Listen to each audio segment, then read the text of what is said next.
జీ5 ఉండగా మీ favourite TV shows ని మీరు అస్సలు మిస్ అవ్వలేరు. Complete free. హే బాబ్జీ, మా నాన్న మీద చేయి చేసుకుంటావా? నిన్ను కాగా ఆగుబే. మీ నాన్న ఏమైనా ఉత్తముడా, దేవుడా, క్రిమినల్? బాబ్జీ, మర్యాదగా మాట్లాడు. నేను క్రిమినల్ నా కొడుకులకి మర్యాద ఇవ్వను. ఆయన ఎలాంటి క్రైమ్ చేయలేదు. కారుతో గుద్దేసి మనిషిని చంపడం క్రైమ్ కాదేంటి? పోలీసులు ఇప్పటి వరకు నీకు ఎలాంటి మర్యాదలు చేశారో నాకు తెలియదు కాని నేను లోపటికొచ్చానంటే లాఠీ విరిగిపోతుంది చెప్తున్నా. ఏయ్, నా స్టేషన్లో నీ రూబాబేంటి? ఏ నేరం చేయని మా మావయ్య గారి మీద నీ రుబాబేంటి? నేరం చేయకపోవడం ఏంటి? నా కళ్ళ ముందు కారుతో నారాయణ గారిని గుద్దాడు. ఆయన కావాలని గుద్దలేదు. నువ్వే సడన్ గా నారాయణ్ని ఆయన కారు కింద పడేలా చేసి యాక్సిడెంట్ అయ్యేలా చేసావు. అలా నువ్వు చెప్తే మేమెలా నమ్మాలి? అయితే యాక్సిడెంట్ చేశాడని నువ్వు చెప్తే మేం నమ్మాలా? నువ్వు నమ్మద్దు, కోర్టు నమ్ముతుంది. కోర్టుకి సాక్ష్యం కావాలి. నీ దగ్గరే ఉంది సాక్ష్యం. ఉంది.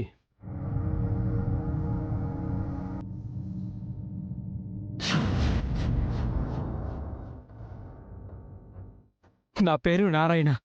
నేనొక శిల్పిని. ధనుంజయరావు గారి అబ్బాయి మోసుపడి రంగనాయకి గారి కూతురికి వాళ్ళింటిని రాసిచ్చేశారండి. ఆ ఇంటిని వాళ్ళకివ్వడం ఇష్టం లేక ధనుంజయరావు గారు నా దగ్గరకొచ్చి తనకొక అమ్మవారి విగ్రహం కావాలని, అది వాళ్ళ ఇంటి ముందు ప్రతిష్ఠించాలని చెప్పారండి.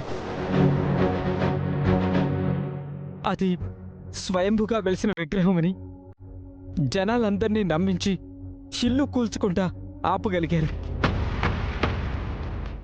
ఈ విషయం ఎస్ఐ బాబ్జీ గారికి అనుమానం వచ్చి ఎంక్వైరీ మొదలుపెట్టారు. ఆయన నన్ను పట్టుకుంటే నేను ఎక్కడ నిజం చెప్తానోనని, అలా జరిగితే ఆయన పరువు ప్రతిష్టలకు భంగం కలుగుతుందని ధనుంజయరావు గారు నన్ను చంపాలని ప్రయత్నం చేస్తున్నారు. దానికి ముందు వాళ్ళ ఇంట్లో నన్ను బెదిరించారు. ఎలాగోలా తప్పించుకొని బయటపడ్డాను. పోలీస్ స్టేషన్కి వెళ్ళి నిజం చెప్పాలని ప్రయత్నం చేస్తున్నాను. కానీ అప్పటి వరకు నేను బతుకుంటానో లేదో తెలియదు. ఎందుకంటే ధనుంజయరావు గారు నన్ను కారులో వెంబడిస్తున్నారు. ఎస్ఐ గారు, మీరే నన్ను కాపాడాలి.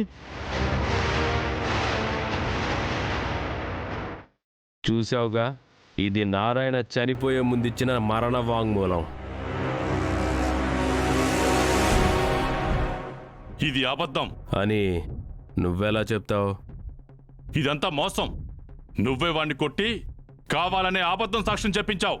ఇది నిజం కాదు. కాదు.